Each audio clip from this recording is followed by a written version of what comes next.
SFC kembali menggelar laga uji coba di Stadion Jakabaring Palembang melawan Bayangkara Sriwijaya. Dalam pertandingan ini, SFC berhasil menang dengan skor 7-0. Pelatih Sriwijaya FC Budi menilai tim Bayangkara Sriwijaya merupakan salah satu tim lokal yang mempunyai perkembangan yang bagus dan cukup merepotkan anak asuhnya. Terbukti di babak pertama, SFC hanya bisa berhasil menyarangkan 1 gol ke gawang Bayangkara Sriwijaya. Walaupun di akhir pertandingan timnya bisa menang dengan skor besar 7 gol tanpa balas.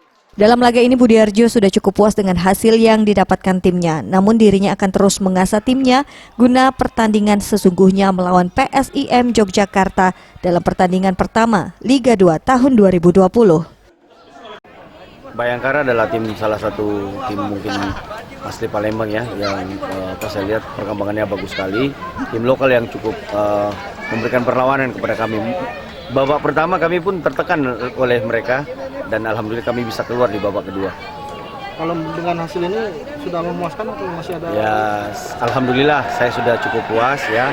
Tapi kita masih tetap asa untuk pertandingan yang sebenarnya melawan PSIM Yogyakarta di tanggal 15 nanti.